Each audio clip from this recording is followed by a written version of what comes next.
All right. Well, we'll get started. So I'm Cassandra at Superstruct and really stoked for today's conversation on what's next for controlled environment ag or precision ag.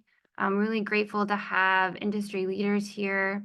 Henry Gordon-Smith of Agritecture, Jennifer Waxman of Seed to Source, and Electra Jarvis of Green Food Solutions. I'll just give you a little bit of background on Superstruct, and then I think we'll dive right into having our industry leaders just give a bit of background on themselves, and then we can dive in. So Superstruct, we are a venture studio and consultancy. We're focused on solving 3 generations ahead. So we're really focused on companies who are future focused, looking at sustainable business models and ecosystem-inspired growth strategies. I, at Superstruct, am focused on climate resilience in communities, really interested in systems change across agritech, across ag, energy, the grid, housing, hoping we can talk a little bit about greenhouses investing in cogeneration as a concrete example of that. And my professional background has been on large-scale initiatives in the public-private partnership framework. And I'll be kind of co-facilitating today with Andrew, who is a food futurist, and I'll let him say hello. Thank you, Cassandra. Appreciate the introduction. And Andrew Rose, and I am a partner at Superstruct as well. I'm an agricultural futurist, and I'm also a climate futurist. And when I was prior to Superstruct, I was at agricultural bank, and I worked in capital markets and novel plants and proteins. And for some crazy reason, controlled environment agriculture and vertical greenhouses fell onto my desk. So I had an early look at many of the rising stars, the investors, and have a great understanding of that. And that's why Henry Gordon-Smith, for me, this is kind of like a fan moment having him here on this call. And I think this is really cool because he's often the one that asks the questions and has to sit back and listen. Now we get to ask him those questions. It's kind of like when you get an investigative reporter and you can sit them down and say, hey, what's really going on, and hear what that's all about. So I'm a couple things, and thank you again, everyone, for muting. But if you do have questions or comments or thoughts or suggestions, drop in the chat box there, and we'll monitor that as we go along, and then folks can address things that way. Cassandra, would you like me to pass the microphone to my left or right? I don't know the direction, but yes, to your left.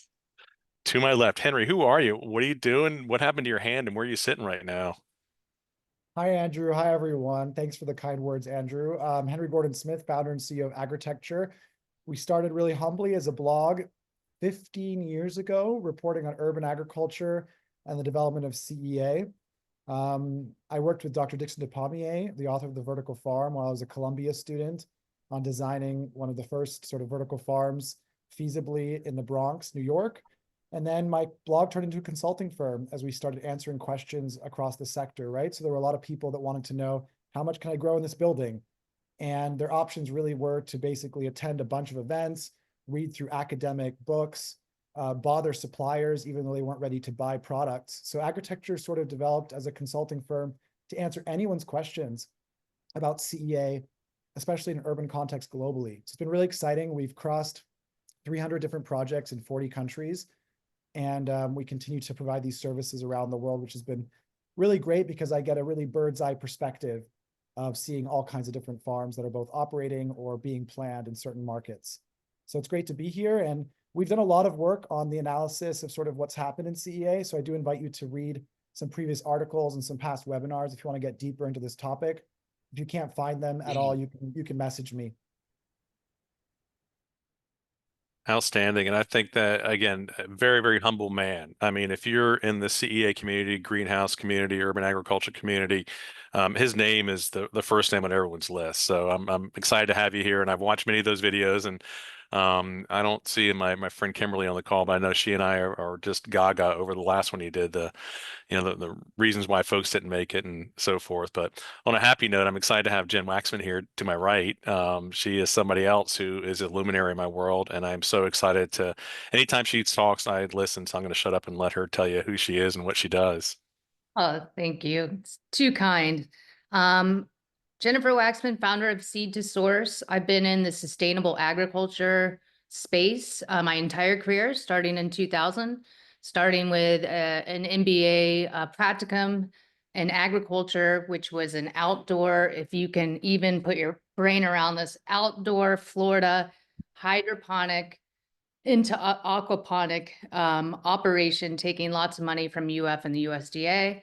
Fell in love with it because I come from a farming family, but I proved them financially unstable and said, I will be blacklisted from this entire community.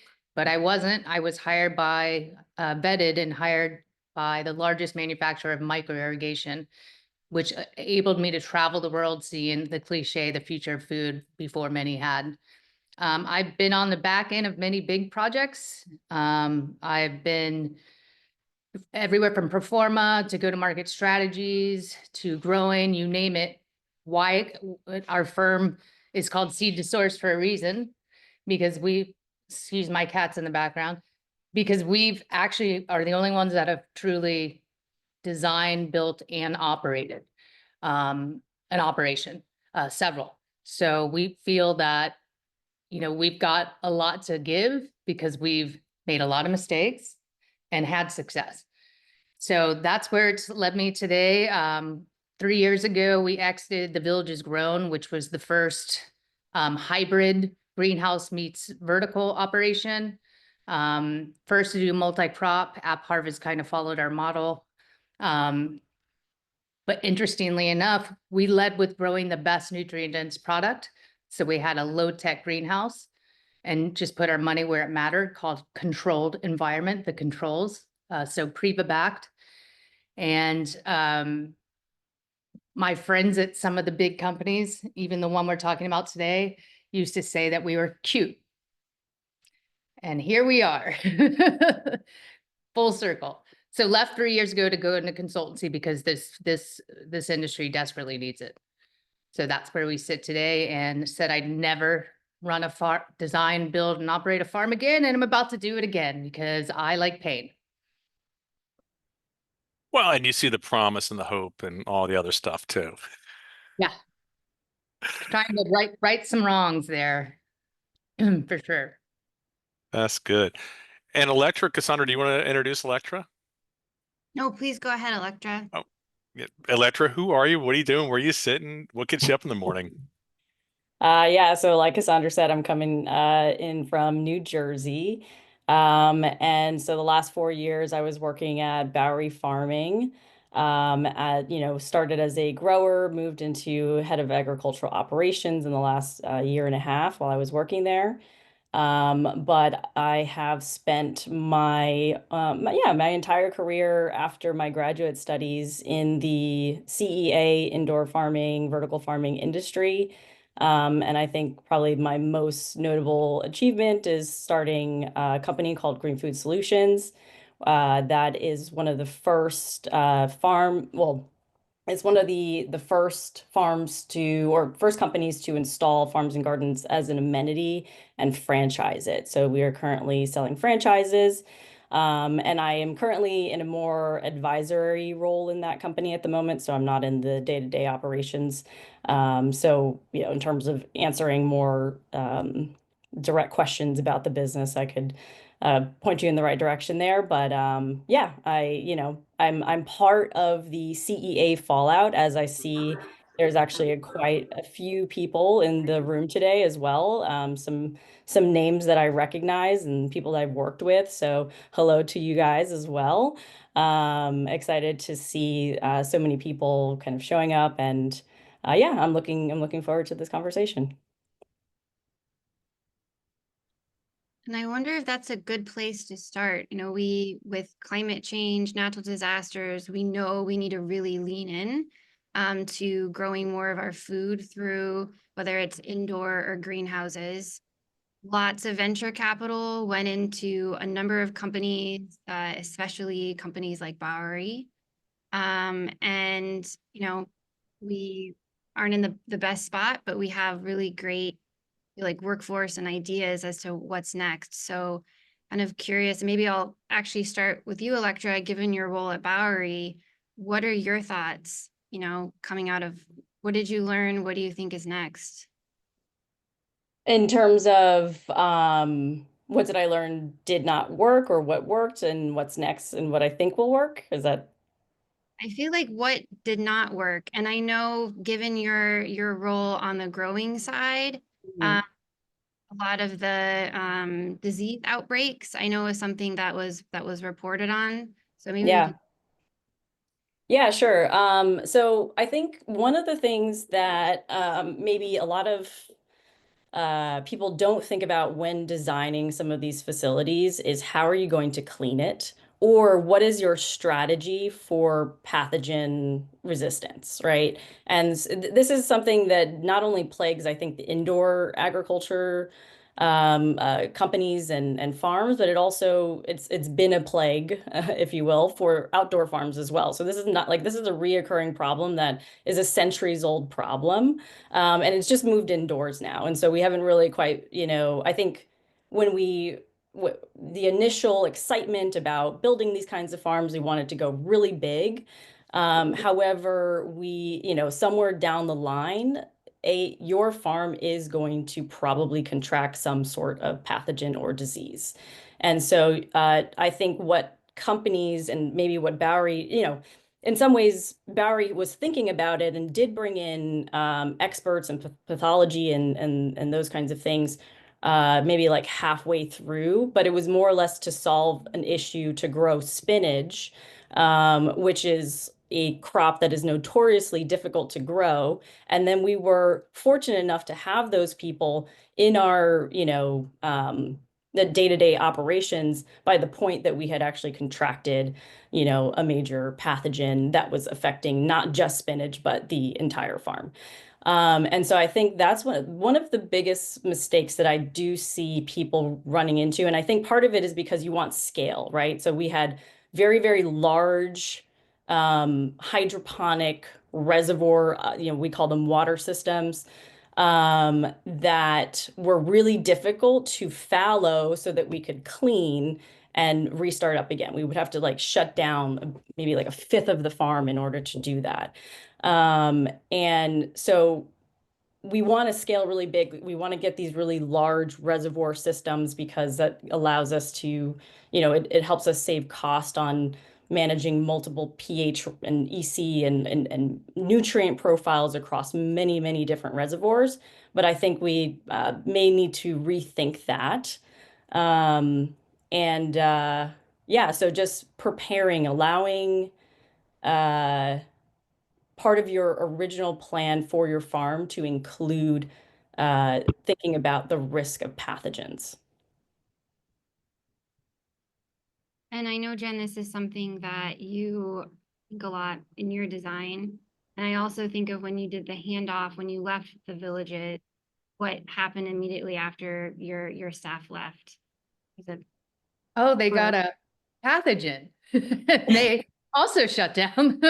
So, but we had redundancies. We had design redundancies. The reason a pathogen, if it really did hit the villages grown, was SOPs, cutting costs on cleaning and sanitization. I was there for 8 years running it successfully, and that never happened to us because we were grower focused. We had the best grower in the US on our team as a consultant, training our team, and he was in California.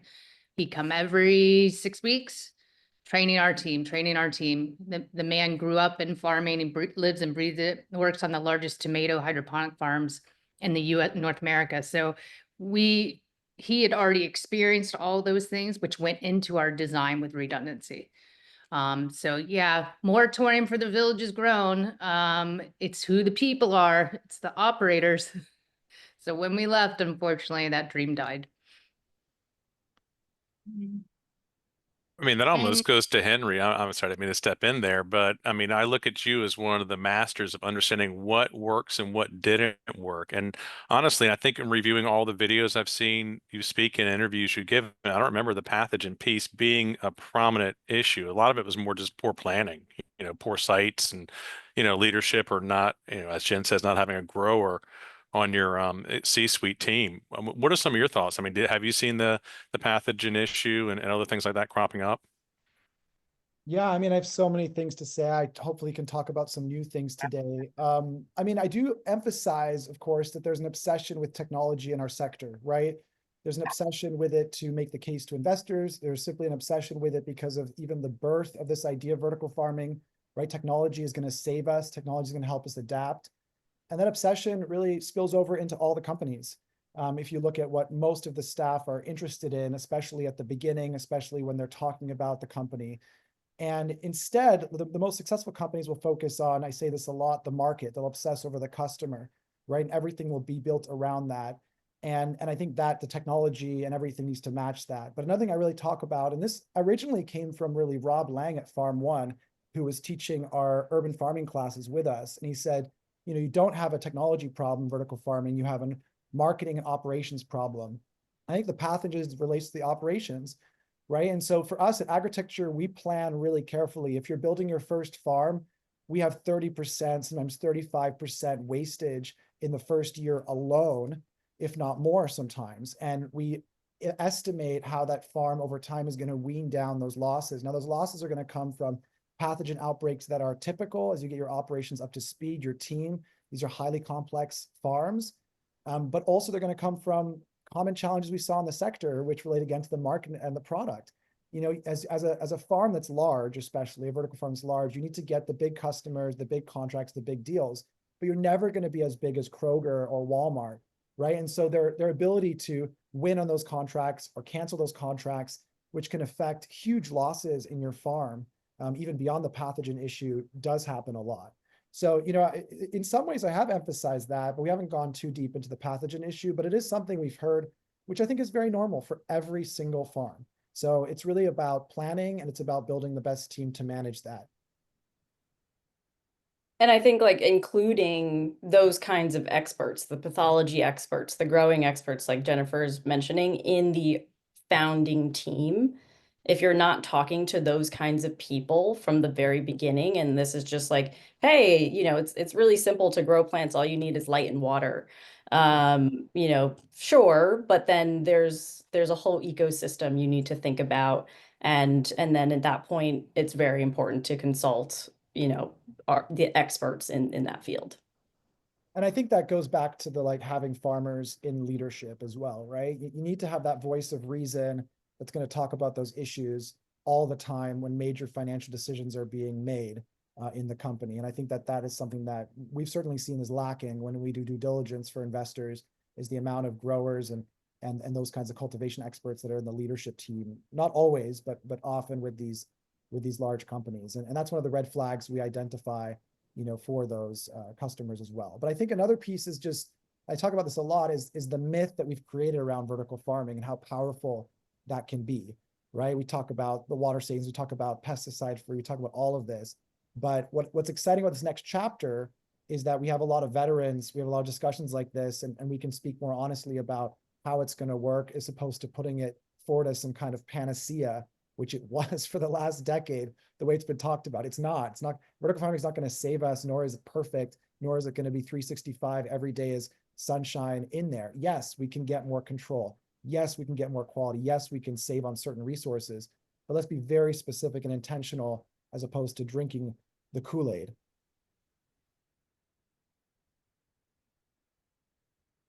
Jen, do you want to add a little something to that? I'm sure you're biting your lip there. I mean, in agreement, I'm sure. Yeah, I mean, we have a lot of investors that come to us now to analyze. And the first thing, they come to us from an ag tech perspective. And the first thing I say is this an agriculturist that's finding a solution? Or is it using tech, or is it the other way around? And right there leads me to know that there's no grower on board. And that's always going to be a failure. We have to be grower focused. We're not, the head grower is probably the most important, the head grower is the most important person, I think, on the team. So, because we're growing plants, that's what we're doing. And I've just seen it too many times. You got these people come in, they're so excited, it's all tech. Never was it to say, I want to grow a quality product 365 days a year and be nutrient dense. Was never that conversation. I can't believe all the people are drinking the Kool-Aid because I've been in the space for so long. To see that happen was very interesting. And we knew that there was going to be a demise. My team knew because we've been around a long time. And it's unfortunate. I don't think it's intentional to raise a lot of money, take money out of that and just retire and get out of the space. I mean, some people did, but it just, I can't believe that due diligence wasn't continually is not there to ask, what are we providing as a solution? So I have a lot to say about that for sure. Well, and I'm curious, Electra, were you part of the C-suite when you were at Bowery Farms making those grower decisions, or were they dictated to you saying, hey, we're going to grow spinach? And you're like, well, I see. spinach is really hard to grow. Yeah, I mean, no, was I part of the C-suite? No. I reported to them, but I did not, I wasn't in the kind of top-down decision-making space. But I certainly did consult them. I certainly advised them. And I really thought of my team as, they advised me, and then I took that information, try to package it and sell it to the C-suite team. And it did, to be honest, and let me preface this with, I actually loved working at Bowery, just so you know, but I'm also probably going to say things that make it seem like it was, there were certainly things that are challenges that we were up against, but it did feel like we were, as the grow team, as the agricultural operations team, it did feel like we were constantly battling leadership for ideas that we thought were, kind of better or going to be more efficient, that focused on growing the plant versus kind of innovating, scaling, and all those kind of things, and like trying to figure out how to do it right. We were constantly challenged with, hey, we want to do it right, but hey, no, actually, we need to keep moving and growing, the company as a whole. And whether or not Bowery had a agricultural expertise in the beginning, I'm not really sure, to be honest, because I wasn't there when it first started. But I know that, if there is testament to the importance of that kind of expertise and people on the team, through 3 layoffs before, the 4th layoff and final shutdown, my team was untouched during that time, except for the first one where we had hired people who were supposed to be part of the expansion. So they were going to be working in Texas and in Georgia, which those farms weren't complete at the time. So yeah, that's, if that's any testament to the importance of the grow team, I hope that, rings for everybody. But yeah, no, I think maybe it took a while to truly onboard the growing team into the larger decision-making processes. And I heard a lot of people at the company also feel this way as well. But yeah, they eventually did. So we felt like we were really close too at the very end there, to be honest. I mean, I was there at the beginning at InteractCon. I met Irving and his original co-founder, and they were sort of snooping around and, in the early stages of planning this business. And it was really cool. And again, I think it's such an exciting part of our business is all these people who are totally not from agriculture, including myself, that find a passion for it and interest for it. And, every business that wants to grow and be big needs a visionary leader. And, Irving was certainly that guy, in my opinion. That was very clear. And his previous successes got me excited about what he was going to bring to the table, as so many of these companies have brought a lot of benefits to the sector. It's not just all negative things, right? Even Electra talked about our positive experience, but all these veterans, all this knowledge we have now is thanks to these companies that took these really major risks. So I think we should always recognize that. But I remember he was asking me, I mean, I knew Irving better, he was asking me, what do I need? What do I do next? And the first thing I said, well, you got to find a grower, right? And so you're at this event, and I remember introducing them to their first grower. But anecdotally, I guess what typically happens is the pressure for these companies to raise significant money to build the kind of CapEx, the capital for the CapEx that's necessary for large scale vertical farming, and to innovate on that is a really huge, enormous task and pressure. And so the talent needed to be able to raise money, to pitch, to find these investors, these relationships, often gets in conflict with some of the growers that are trying to focus on the biological limits of plants and operations, and trying to make the work environment, great for the plants and the people. So it's normal in businesses that these challenges exist, but I think because of the uniqueness of the significant CapEx balanced with a food focused production facility and the needs of that is a really enormous challenge that I think Bowery and other companies went through. Yeah, and just a devil's advocate myself real quick. One thing that I did appreciate also about working at Bowery is that there were a lot of ideas that people had that, outside of the growing team that were directly going to impact the growing operations that worked. And all of us were like, hell no, we don't want to do that. But it actually did work. So I think that there is a balance between the innovation that, people from outside of agriculture can bring to, growers, because I think growers are actually stubborn by nature and get stuck in their ways sometimes. But at the same, and so there was a healthy balance in some ways with kind of folks outside of agriculture who can think outside the box about what is possible. And that was actually probably, you have quite a few people in the room today, actually, right now, who worked at Bowery. So I would love to hear their perspective as well. I wonder too, like what I'm hearing loud and clear is like the importance of having a grower in the C-suite.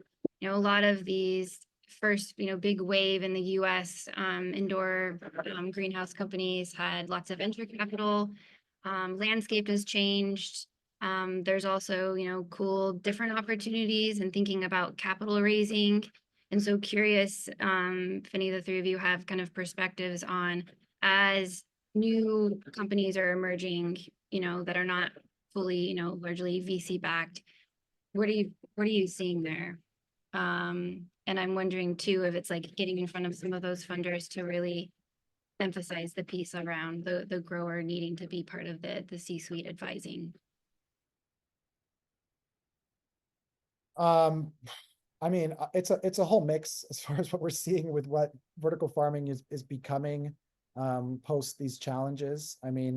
We're seeing some of these companies rebuild themselves in different ways. We're seeing the continuation of smaller scale vertical farms that are popping up around the world, which, while they can't raise huge amounts of money, can have an interesting, meaningful regional or neighborhood impact. So we're still seeing those kinds of farms exist, certainly around vertical farming. I think for the larger amounts of money, what I'm seeing a lot more is, institutional investors and project finance that are interested in connecting the projects to energy in some way, or something else major that's infrastructure related, right? So making this part of a bigger package. It's not like the other projects before that weren't connected to those. We saw a lot of previous vertical farms that were connected to economic development, but I guess that's what I'm seeing more of. I would like to say, I hope that the due diligence process is more robust than it's been in the past. But it's honestly been mixed from my perspective. So I'm not totally confident that everyone has sort of learned from the mistakes here, or that there's huge changes. I think the biggest change is just the amount of money coming in, and the amount of money coming in from VCs in particular, right? They don't see this as an exponential tech that I'm going to invest in and get 10x, 20x return in 5 years or less than 10 years. They're not seeing that anymore. There's a more tapered perspective on vertical farming's place. And I think that's the biggest change from the finance question to answer your question, Cassandra. I think from the other side, I've now reviewed 3 startup company pro forma going for money. Some already have commitments. And when you go to salaries, it is a bloated C-suite for no reason. Again, not including a grower. All 3 of these that have come to me, no grower, all tech, robotics, learn nothing, grew out of a container farm, think they're going to scale, and they're going to make $250,000 a year, and then in year 2, $350,000 to reward themselves. This is what's happening now. So there is still money out there and people are still excited about it for sure. I think what's happening is different money's coming into the mix now of those that weren't hyper focused on this market. So they don't know what's been happening. They just like the person, or they like it's a feel good solution. That's where the money is coming from, the three that I saw. Or, you know, we're going to scale, we're going to have hubs all around the world. Great. Start with one. How about we start with one? And look and then expand. If you can't be profitable in your first farm, why would you ever look to another? It should be in your plan, but your plan should be focused off perfection as much as you can. And agriculture will never be perfect in your first operation. So, and then seeing all these early acquisitions, an unproven technology, early acquisitions when you haven't even grown in that crop before, just dangerously crazy. And I've even seen those in said business plans I just saw. Yeah, we're gonna grow on our own. And then, as you said, Jen, see how the tech needs to help us. And then we're gonna go all robotic next year. Like it's just not the world we live in, but there's money out there. I think there's money waiting to see the lessons learned, for sure. And I think people are coming up with solutions for lessons learned. I think it's funny, that the lessons learned, we had celebrities marketing produce. I'm just throwing that out there just to make everybody laugh, but where did this come? Do we need celebrities to sell lettuce? And also, lessons learned, lettuce isn't going to feed the world. It's the most less caloric thing that we could eat. It's great. I say it's a vehicle to other vegetables, and I grow 100,000 heads a week, but it's great. But to base a plan on leafy in this day and time, still people are doing it. 3 plants, lettuce. So I think there's new money in. There's new money with people that don't understand the space and what's happened. I just want to say a few things. I mean, I agree to the most extent, but you know, I think on the first farm has to be perfect. I just want to clarify. My perspective is you need to think about your budget for your first project and pilot properly, right? I mentioned operations improvement. I mentioned focusing on the market, right? So I think it's okay if your pilot fails, as long as you have the right mechanisms to learn from that. You should plan it as properly as possible and test your operations to manage pathogens and test your operations to get the product to the market. I think some companies haven't designed enough flexibility in their pilots where the infrastructure is too rigid and they can't actually adapt to some of the changes in the market, whether it's crop sizing or crop types, to really get to know that the customer wants those. So those are my thoughts on just planning a new business and actually embracing the pilot and embracing the fact that your first one isn't going to be perfect, but making sure, to Jennifer's point, that you don't just solve that problem with technology, but when you think about your next business, what is it across the team, across the operations, across the brand and the marketing, this very, very complex, almost vertically integrated business that is vertical farming, to optimize, you know, and improve upon there. Yeah.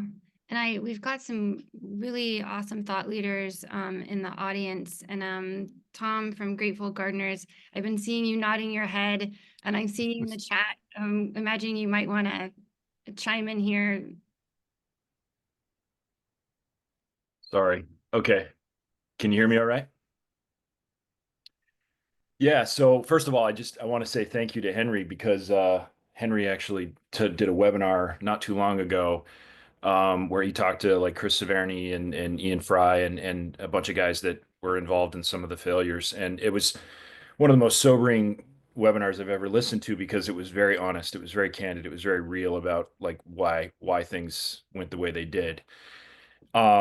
And I actually was lucky enough to get an hour of Ian's time separately on a Zoom call. And that was really important to me, because his was one of those people. His was an aquaponics based vertical farm in New York.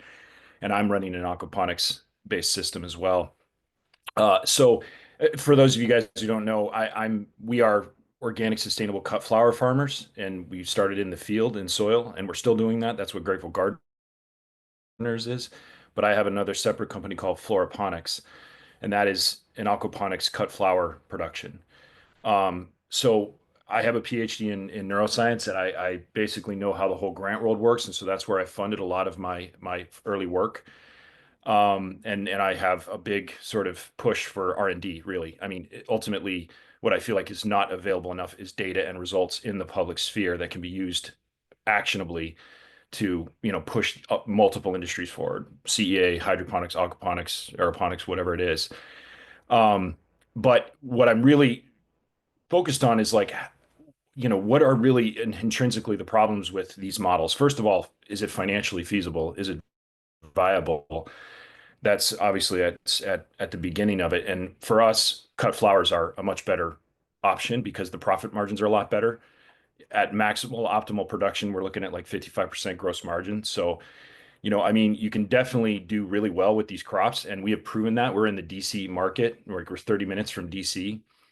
And so we have basically proven that there's a high level of demand for a local product, that both being food and flowers. But flowers are also not studied, and they're not looked at, and they're not used. Like, people don't really grow those. The whole market is dominated by imports. Like 90% come from overseas sold in the US. So what I'm trying to figure out here is, first of all, I'm trying to figure out how to fund my own operation to get it up and off the ground and to scale it. But at the same time, I also understand that what I really need to do is we need to innovate.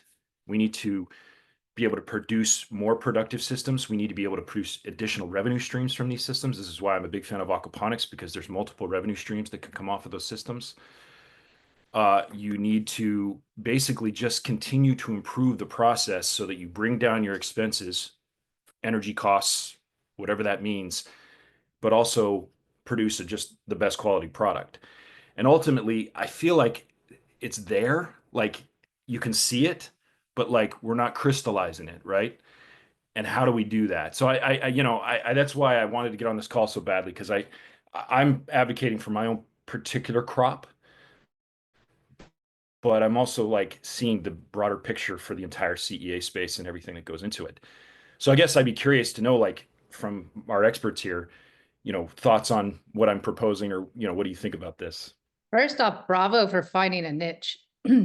I think that's what's going to carry through the advancements of, I really hate calling it controlled environment agriculture. It's sustainable ag with precision, or precision agriculture. I think we need to change that name. It's misleading. There's never a fully controlled anything.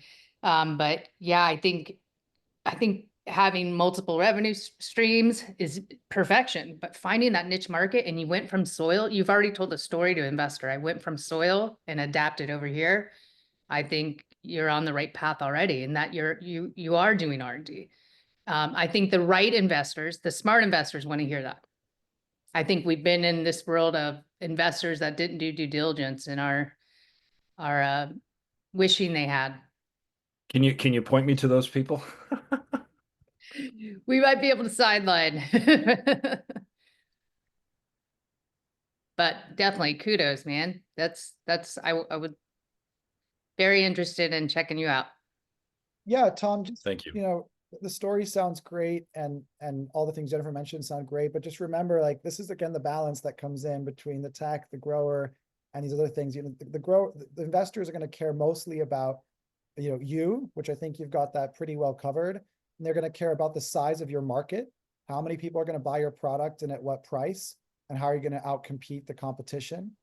And that's what they're really interested in knowing is those two things specifically. So make sure you emphasize that you really know that, and the opportunity is clear for them, because any smart investor is looking for a big opportunity, and you need to at least showcase that you acknowledge what it is.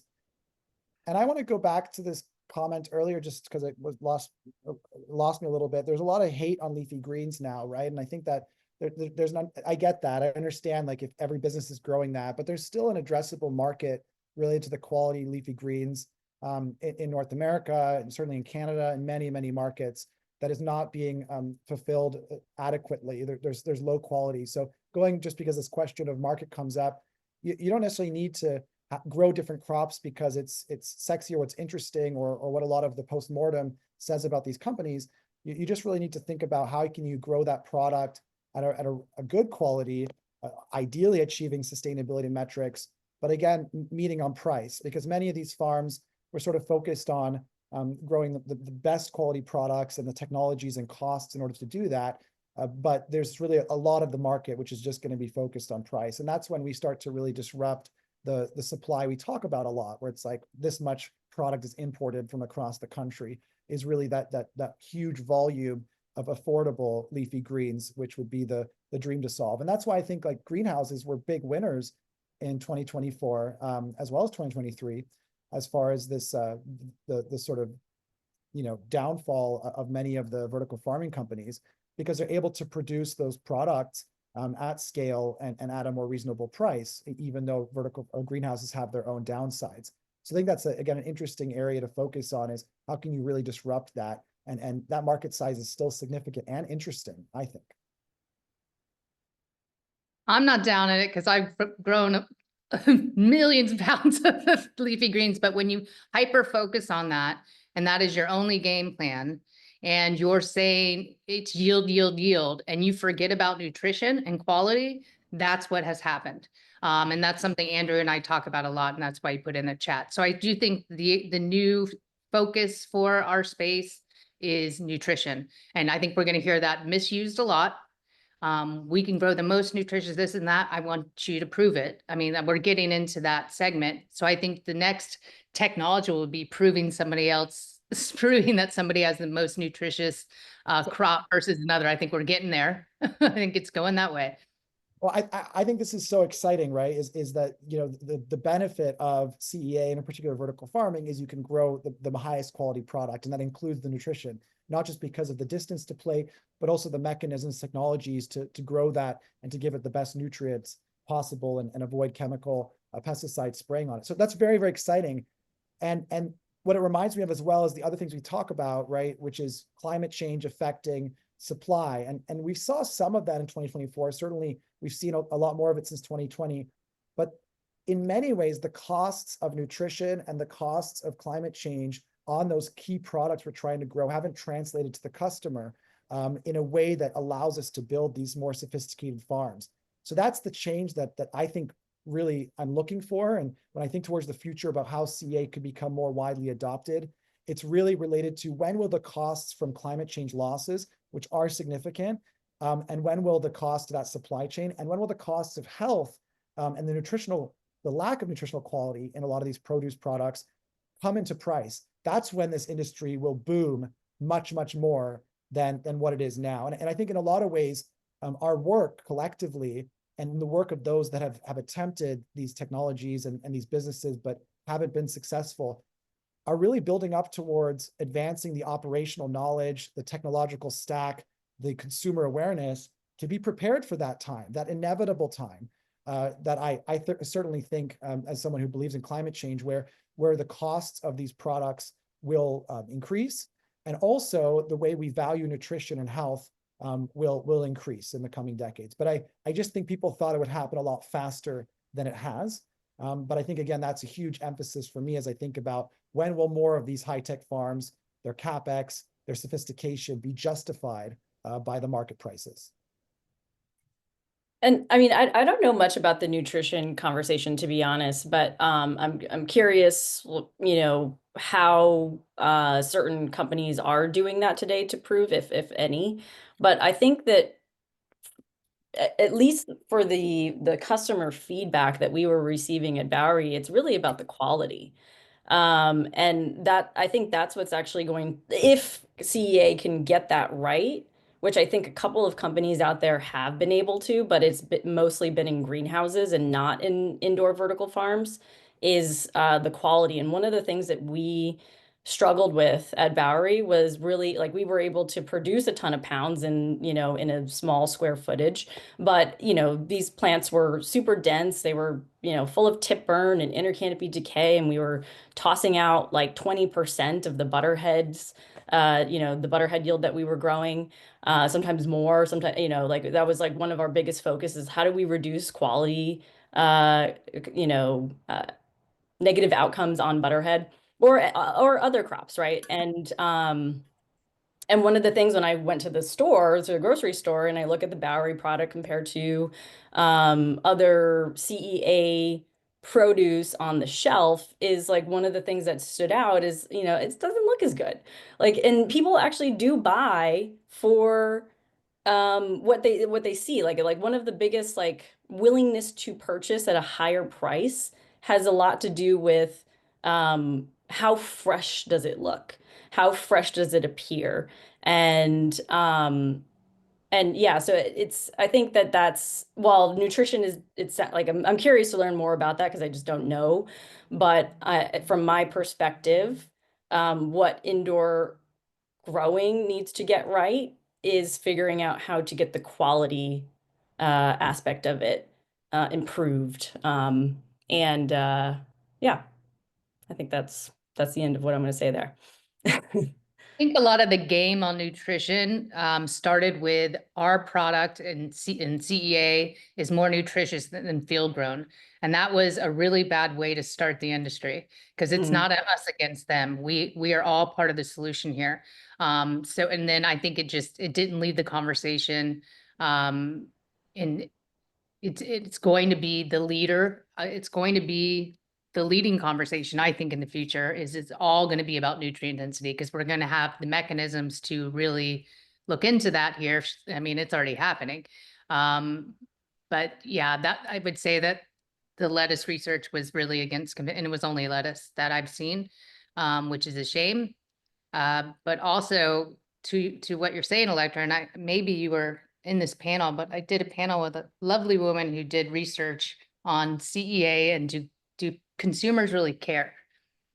And this was like a 2-year study. And what it came back to was, what does it look like on the shelf? Yeah. Only That's all that matters. price was second. We with our eyes, and price was second. They didn't care that it was hydroponic, the no pesticides. That was about probably 20%. Local, which I thought would be way up there, wasn't. If it looked great, local was kicked out of the matrix too. And I can get that. I can get that link to that research to everyone if you're interested. Yeah. No, yeah, that makes a ton of sense, because if we're thinking about nutrition, then we shop with our eyes, and what looks healthy is probably healthy, or at least that's what we assume, right? So yeah. We've just not done a good job in our sector of training or educating, not training. That came out wrong. Freudian slip. Educating the consumer about who we are and the why. They don't understand the difference. They just hear hydroponics. They think it's cool because they probably grew cannabis in their closet in college. So they're like, hydro, cool. They don't understand that we can do it without chemicals. We can do a better quality product. We have failed in our industry to educate. And this has been something that has come up ad nauseum with leaders in our industry. And we're all trying to figure it out. But we have failed, and we need to come up with a solution, because consumers are confused. And the consumer is not just at the retail level, it's B2B consumers as well. So we need to do a better job defining who we are and the why. And I invite you all to be part of that. I see a lot of comments from Alina from her time at Aero Farms, and not sure if you want to go off mute and add. But you mentioned that you looked a lot at nutrition. And yeah, I want to see if you wanted to weigh in. This is a great conversation. Do you guys hear me? Yes. By the way, awesome. Yeah, good to see you all. I think, it's something that we thought a lot about. And while I was there, and I was there about 7 years, we were always looking for, and I think Mark is also on this call, so Mark might be able to jump in. It's a big passion area of his and of mine. And we were always looking at ways of honestly, from an industry perspective, also to create a differentiator and to build a story around how maybe soil isn't, consumers relate healthy and organic with soil grown products, and building a story for indoor ag.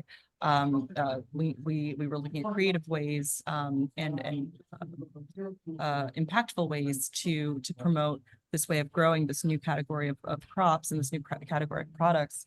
And transparently, a lot of our results were really, really positive and really exciting. So we did have significantly higher levels of things like vitamin C and vitamin A compared to the standards or the data the USDA released for field grown equivalents. But it wasn't apples to apples. And as far as what we were allowed to say from a regulatory perspective, what we weren't allowed to say, you know, it was a little bit of a hairy topic. And so I think there's still a lot of work that we can do as an industry to understand what the nutrient value of our of indoor grown crops really is, and how it compares to field grown, how different systems compare, and so that we can actually tell a better story to consumers that are actually looking for clean and nutrient dense produce. So anyways, I don't know if that was helpful, but. Yeah, and it's making me think about, Jen, your background in wellness and, you know, in Central Florida, what you built out with the villages. Not sure if you have anything to add to what Alina was laying out. Everything we did was education-based marketing. So I was out there speaking to 250,000 residents, speaking as to the why. I held the hand of Fresh Point, speaking to and all their salespeople, speaking to the why, going to see the chefs. I held the hand of all of our employees, so they really understood why they were there with this big vision that I had.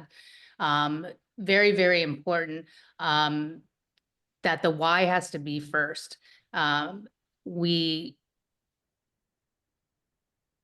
struggled with it being so insular to just the villages, yet we were a Florida-wide brand, but our marketing dollars stayed in the villages. So I had to really tell that story throughout Florida, which meant as a CEO, I became top salesperson on the road all the time, which took me away from things I should have, other things.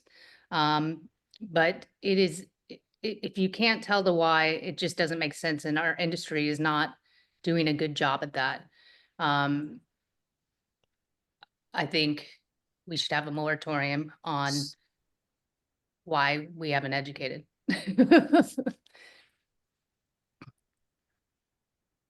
Mark, did you want to jump in? Well, Mark went off mute, but Henry, in the meanwhile, we've had a couple of questions on how can someone actually make money in a CEA? And, you know, I think having a why, I mean, that's going to be critical to any company, any endeavor to making money there. My secondary questions, I texted you there. Coming from a finance background, I just see an opportunity here for stranded assets to pick them up for pennies on the dollar. But is there a value in any of this hardware and tech? I know in the IP and the talent, yes, but in the actual technology, the buildings and what have you, what is your sense on these things?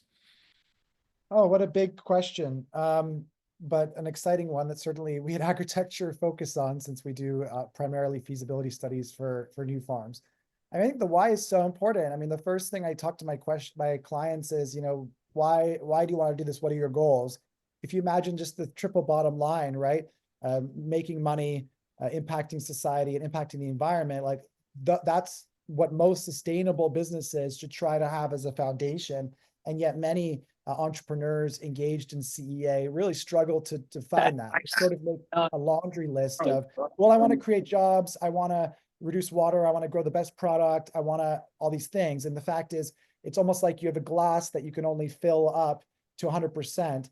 So, you know, you have to really prioritize those. And I think like a good business sort of divides those three equally, but in reality, many businesses, in the end, in the final decision, it's going to be about financial matters, right? And so first, it's about setting those values up really early on and being clear about them, because entrepreneurship itself is very hard. So day in and day out, you have to remind yourself why you're doing this and how you're judging success across those categories. So that's a little bit more about the why itself.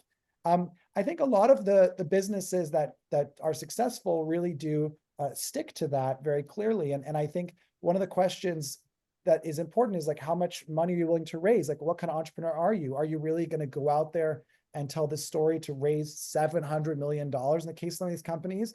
You know, you need to know what kind of entrepreneur you're going to be and the compromises that you're going to have to make to know that. And so I think, you know, that business is very, very challenging, and it's not surprising that most of them struggle and don't succeed because it's really kind of designed that way where very few of them will. But if you're an entrepreneur and you say, okay, like I really care about impacting my community, I want to have a profitable business, there are lots and lots of vertical farms that still exist that are very small, and they're neighborhood focused, and they're able to sell out of all their products. They're able to speak directly to their customers.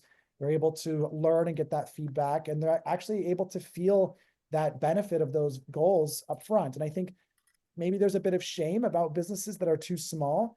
And I think that that's not always, I don't agree with that. I think that it's about, again, what matters to you, what you want, and just being honest about that, like about the size of the business. This is not going to grow to an international company that's going to be valued to be on the stock exchange. That's a journey for someone else. But this is a business I can have multiple locations. I can have a really interesting impact and maybe able to sell this business to someone else later on. And so I think those are some of the key reasons. The other just really emphasis that we have is like, just really look at the numbers, focus on the market and look at the numbers. And I put in the chat here that to end the year, we're giving free access to our online classes and Lite for our software. So you can estimate the CapEx, OpEx, yield, labor, amount of people you'll feed of pretty much any greenhouse or vertical farm on Earth for free up until March 31st. So at least look at the numbers to taper your expectations and be a bit honest about what agriculture is, how your economics might change based on the energy rates in your market or the labor rates or your skill. These are all sort of things that are done in the software. And that's because we really don't want people to repeat the same mistakes. So again, setting your values properly, knowing what kind of business you want to fundraise for and you're willing to be satisfied with, and really just take your time with proper planning. Now, to answer your other question, I think, yes, there's available real estate assets that are interesting, especially if you can get tax breaks for renovating them and rebuilding them. There's also interesting equipment on the market. I think that those mostly relate to the smaller businesses that can have the benefits to those. I mean, not always with the real estate side, but certainly with the equipment. It's really a lot easier in many ways to build a brand new facility than to retrofit a space, especially in vertical farming. So I'd really have to see those benefits of those cost savings add up and know that my client is willing to embrace a longer period of operational efficiency development if they're going to retrofit a space and or buy used equipment. So this is something that is an opportunity, but needs to be accounted for in the business planning itself. It's definitely easier to retrofit a greenhouse versus vertical. So I just highly advise that. I think we all are seeing that now. The flexibility is generally in the greenhouse. And I want to say the other thing is have a goal in mind in the beginning. My goal was to have industry first. That was my goal, to lead the industry, and we did it. And we did that through education. I'll go back to education. I walked into Publix and educated them as why they should create a category for microgreens, which they did not have. And then we did it. So it's not, I left out retailers earlier. They all need education. They all think they understand our business, but they don't. So it's on us, and we've got to have our goals. And I don't think people sit anymore. They just do a business plan because they're excited and they're seeing the space, and they don't say, who do I actually want to be and why? What are the goals that I want to set? And honestly, I just went through this process. With our process with our team is, who do we want to be now? Who are we now? We were the industry vets. We did it. We proved it. We were successful, but who are we now? And how are we going to raise the capital and the why? So sometimes you got to just really look, what is my true goal here? The other problem I see is those that want to jump on these assets now. And I've had several people come to us. Do you know anyone wants to buy this greenhouse, what have you? And I'm sure you're seeing that as well, Henry. Can you analyze this operation and see if it's worth investment? And a lot of those are those that I'll go back to the container farm, much needed. I'm all about container farms, but it's people from a container farm mentality that think they can scale without any problem. It doesn't mean they can't, but scaling from a small operation like that is absolutely difficult. So, and they're trying to seek, oh, we'll go pick up, we're doing really good in this container farm. We'll go pick up that asset. And I think that's dangerous. So due diligence, again, in our industry with investors and even due diligence with those that come to us as advisors. We really need to focus on that. Andrew, one thing I wanted to talk on, and I don't, Cassandra, I know we have, we're 2 minutes over, so do. Oh no, we're good till 2. We knew this would run Oh, till long. 2. Oh, good. Okay, Take awesome. your time. All Speak slowly. right. All right. Awesome. So one thing you mentioned was that the IP in tech, right? Like that comes out of this. And I think you said, so like, obviously there's that. And one thing I don't understand is what's obvious about, like, where's the market for the IP and the tech? Like, I like, unless like, It's not. It's more IP and talent. The I talent see. we're seeing reassemble, and the IP itself. I mean, if you saw for resisting some sort of spinach virus, and you've got that IP in your Right. genetics, then that's something of value too. If someone's growing spinach in their greenhouse, little Gotcha. things like that. Okay. Because what I also see is that there's not enough, like, there was plenty of IP being developed at Bowery for growing spinach, for example, or, how to use machine vision to analyze plant growth over time and, these kinds of things, right? Like we were doing that, but now that that's no longer a organization that has a functioning leadership team, uh all of that information just kind of like disappeared, I guess. I don't know, like, and maybe they're selling it off for parts for right now, I have no idea.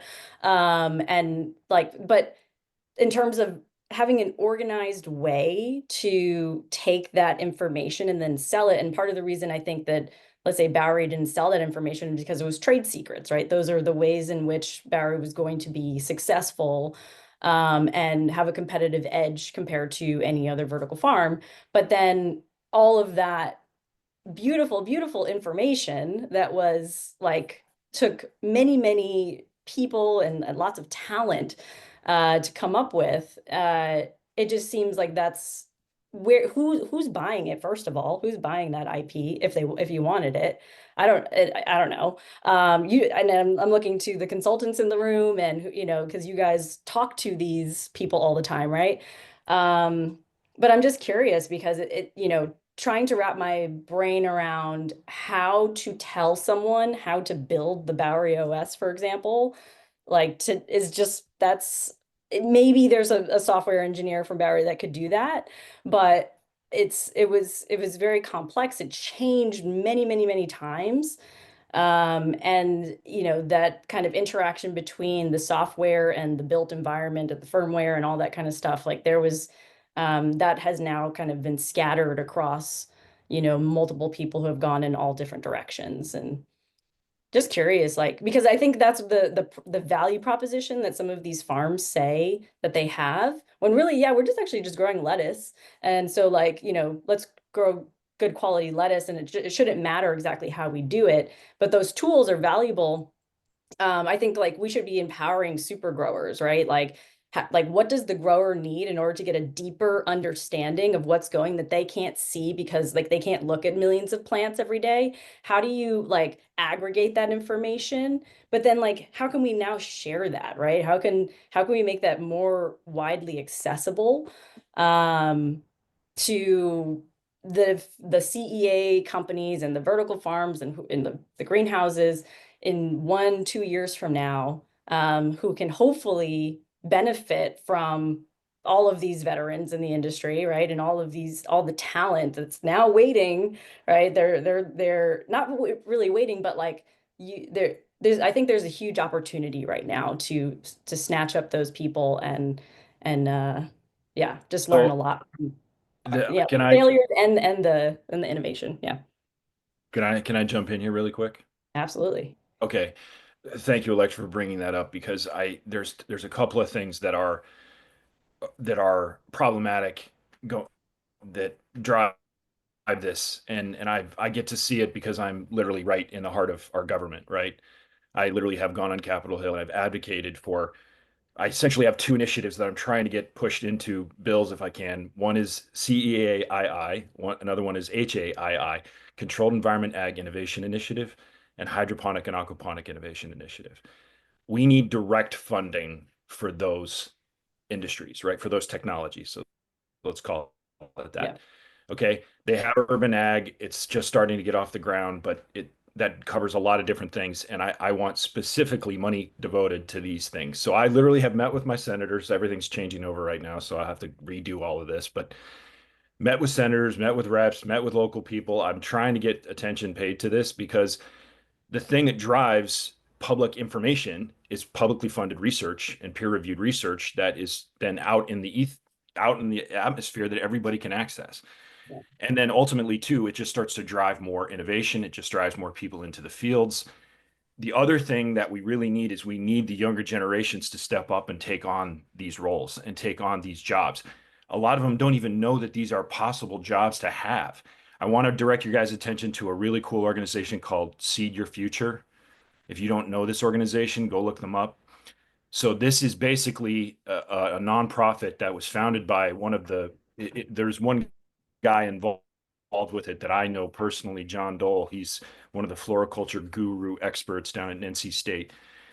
What they were basically finding was that young people are not going into horticulture fields, they're not going into farming fields, they're not going into gardening fields, they're just not going into these fields. There's a complete lack of people going into these jobs.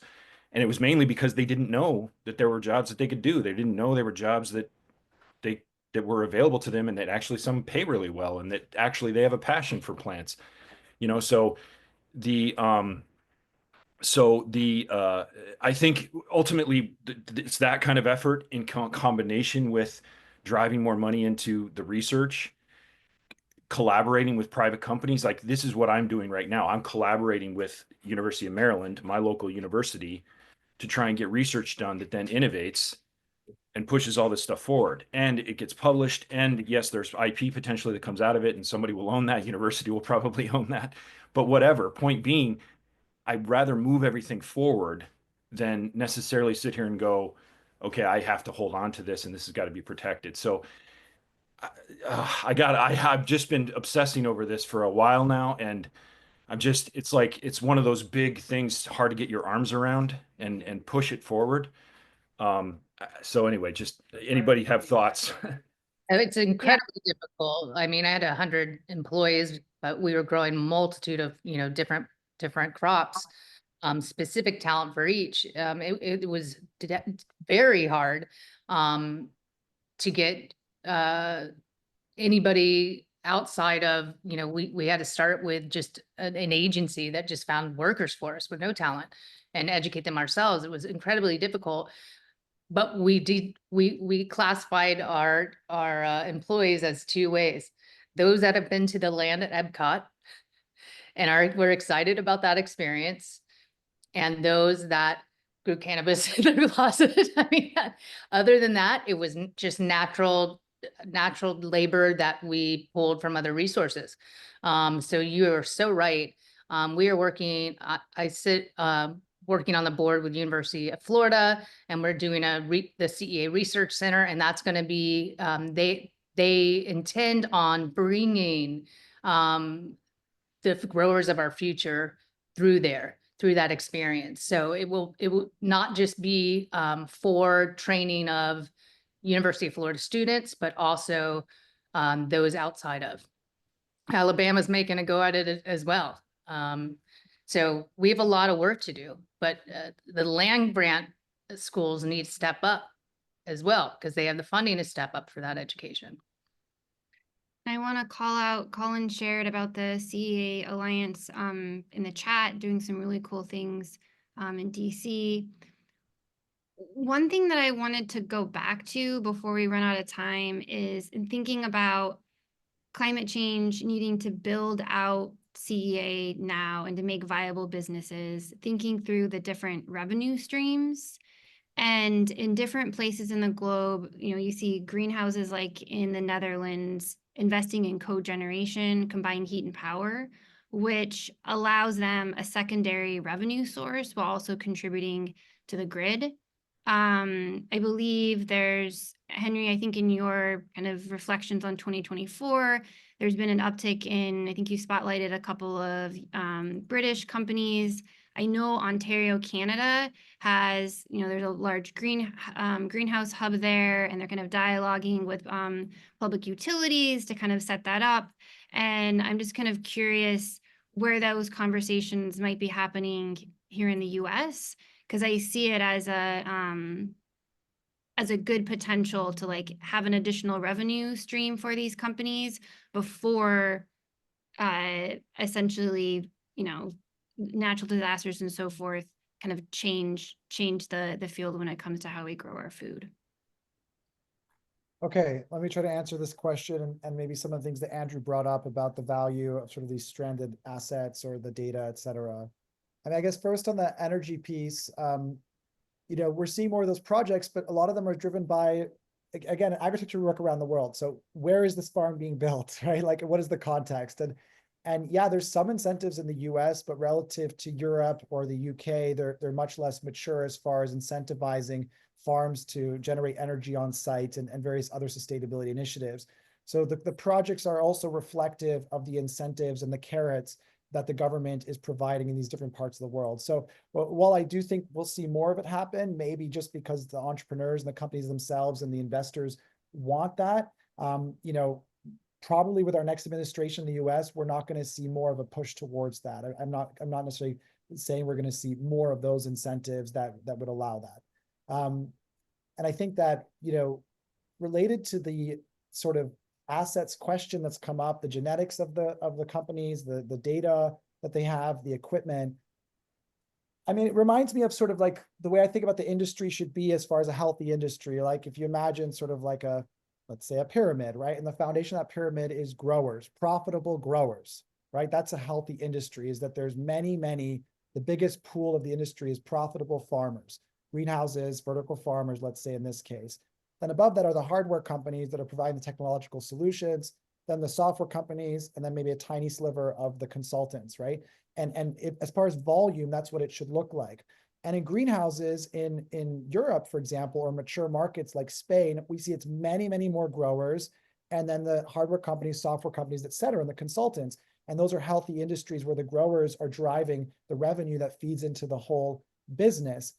And so if a company tries to invent its own technology, its own software, and all these pieces, it's sort of, not necessarily reflecting that healthy industry. And the knowledge that they gain is lost when they go out of business as opposed to staying mature, right? So that's why you don't see as many greenhouses, or it's one of the benefits of not seeing as many greenhouses that have invented their own operating systems in the Netherlands, their own automation systems, because there's a mature sector they can depend upon that's always getting that knowledge, even if a farm fails or not, until less and less farms fail. And I think in the US, we don't see that. And certainly in vertical farming as an emerging market, we don't see that as much. And so I think in many ways, the value to that information just isn't that valuable, in part because it's not really the longevity that the sector needs, where it's based on multiple different operations, but only on one type, to Electra's point.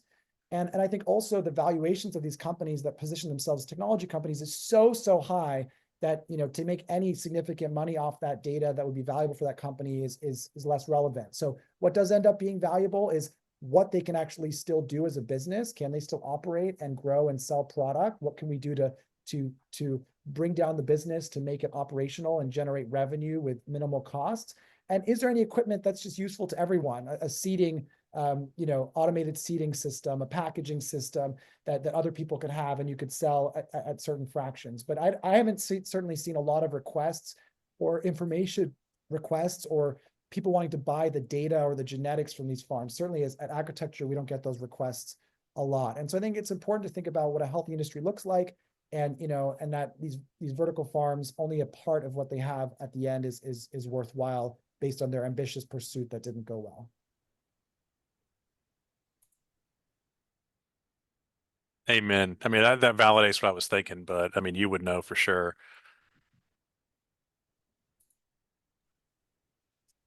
Yeah, and I think that brings it back to kind of the question of like, what's the real market relevant problem that controlled environment ag is solving at large? I mean, isn't it just like climate change is impending, and we're going to need to figure out how to do this. So we better figure out how to do this now. So it's kind of more like, to me, it's a resiliency question, not necessarily a sustainability question.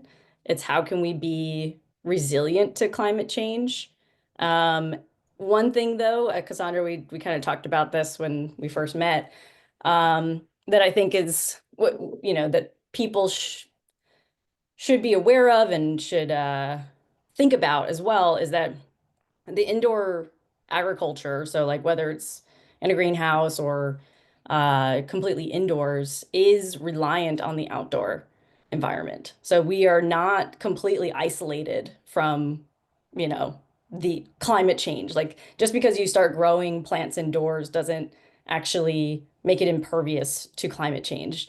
Nor does it make it impervious to, the political conflicts and things like that, right? So like the war in Ukraine had a direct impact on the supply chain of calcium nitrate, which is an essential nutrient in your, hydroponic nutrient solution. And so when those larger, socioeconomic things happen, it greatly threatens an industry that is extremely reliant on this one resource that comes from very few places around the world.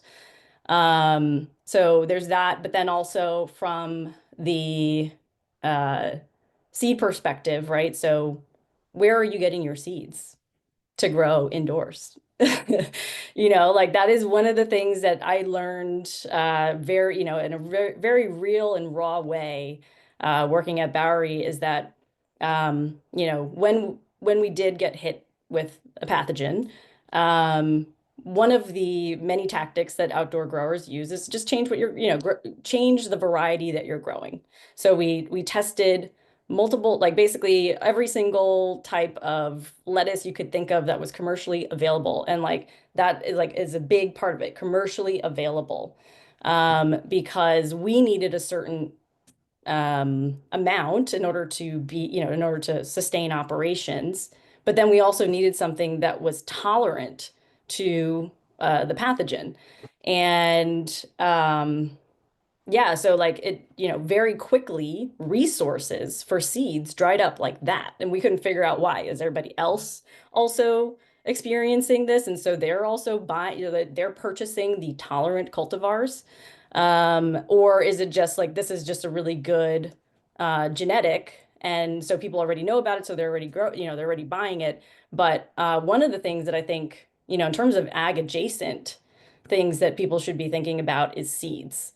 And how are we going to grow seeds indoors if for whatever reason climate change impacts our ability to grow outside? Because like for example, one of the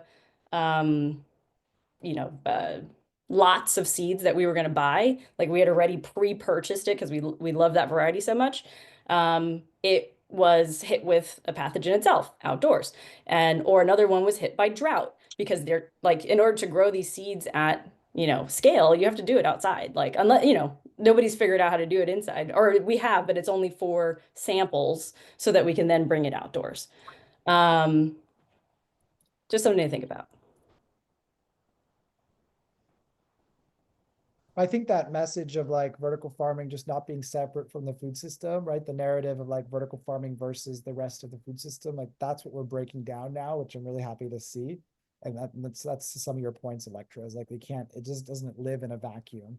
It's not a competition with it, but it needs to be more harmonious with it. And I think that's certainly what I'm excited about when I see more of these hybrid farms developing in the future. And that's the sort of design thinking.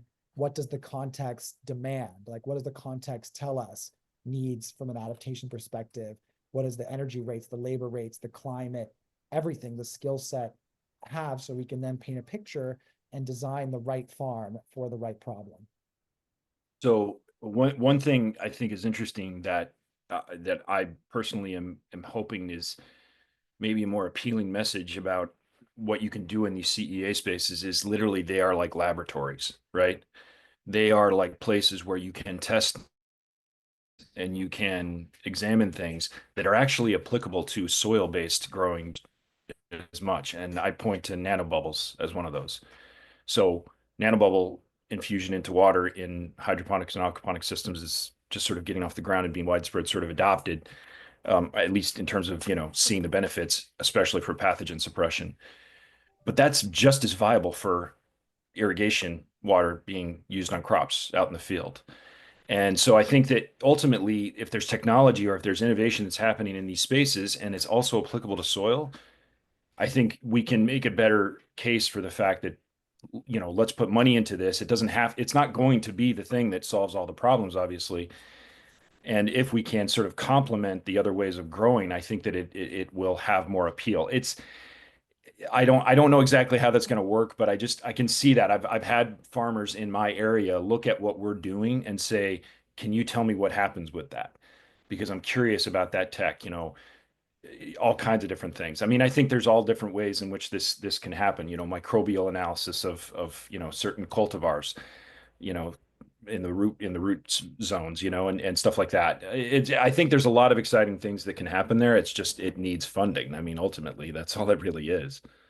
Yeah, no, I totally agree, Tom, because actually that was one thing I was planning on bringing up is that I would love to see more investment going into microbiome studies or beneficials and that kind of thing, because right now I think the industry is extremely heavy on sanitation. But, and that works if you got the right system. But yeah, how can we kind of look to the outdoor environment and ecosystem services and see if we can kind of recreate something like that indoors? Yeah. And recognizing we just have a few minutes left, I wanted to zoom out to see, in thinking about just the future of this industry, what have we not talked about yet that we should? I didn't hear the word mushroom at all. Oh, stop. I think CEA is growing up, literally, and going into interesting new crops. I think we need to dumb it down in CEA because, again, we aren't in a vacuum. We don't need high tech to grow high quality product. Do I think tech needs to be there in the future and has value? Yes, but it should stay in R&D somewhere else. It needs to live somewhere else and not within the farm. And I think that's one of the big problems. And I'll point back to my cute farm that did just that. We don't have to overdo it. At the end of the day, it's farming. We're growing product. It's not a science lab.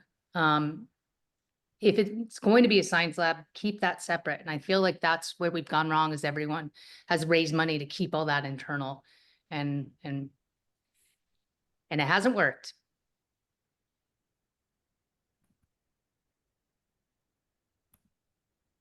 I said this, I think, a little earlier, but I think what I'd like to leave with people is just empower the super grower. Build your tools to help growers be better at their jobs. And not necessarily try to remove them from the equation, which was a reoccurring feeling I think we had, working at Bowery. But it's fine. I was excited for it, to be honest, when I first started working there. Hey, your job is to figure out how to remove yourself from this job. I was like, great, I can't wait. So it's, I think that's fine. Like, I actually enjoyed that. And because nobody wants, well, I don't know. I wasn't expecting to work there for the rest of my life either. So it doesn't matter, right? Yeah, but I think really empowering the super grower, and I'm not sure if people are talking or we're talking about it, but yeah, I think Your grower needs to be on the C-suite. The grower needs to be part of the design of the building, everything from the beginning. And that's where these failures are coming from.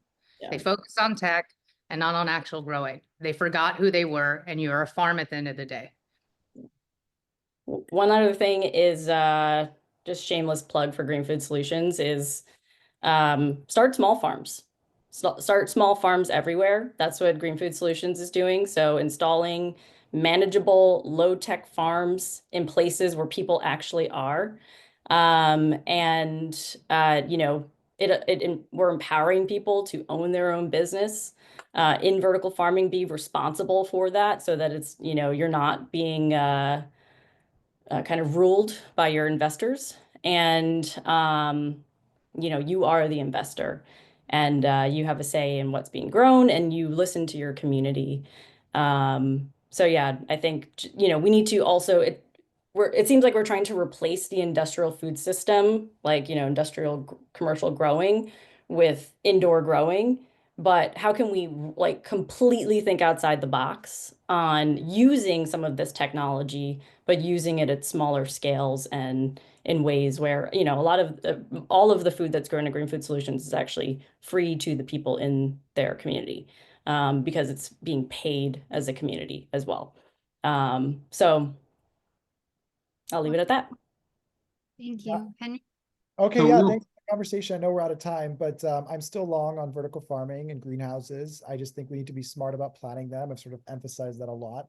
So if you're planning one, feel free to talk to me about it. And I guess looking back, the things I've cherished the most in this industry in the last 10 years, and I think we could use more of is community, is conversations like this, you know, where I met Electra, you know, the community in New York that I feel like Alina was part of, so many of us were, that really helps us leapfrog. You know, that knowledge that we're talking about can actually stay with us and we can learn from these mistakes if we talk about it and if we share more openly with each other. And I think knowing what is IP and knowing what you can share is a really critical piece of this industry that can help us all leapfrog together and get there. So let's talk more in 2025 and be specific about the data, be honest, be willing to give people feedback about where you think they need to improve, as well as to get feedback so that we can grow together. So if anyone would like to come to Southeast Pennsylvania, which I'm very close to, and learn some innovative things, I'll be glad to work with Andrew and come up with a tour. We have a very, very, very mature industry with the mushroom industry where their efficiencies are just incredible. We have one facility in my county that grows 5% of all the mushrooms in the United States in one building. The other side of that is what the Amish are doing. They're putting up greenhouses to cure tobacco in the fall and then growing tomatoes till July in the spring. Just using that space in a very innovative way. And I think there's a lot of really interesting things that can happen. And a lot of these things are being done with people with 8th grade education. So I don't think we need to. Innovation's a wonderful thing. So it's open invitation to anyone that wants to come. Thank you, Ewing. And thank you, everyone. We will share the recording as well as the chat. And in 2025, we'll be sure to host similar conversations. Thank you.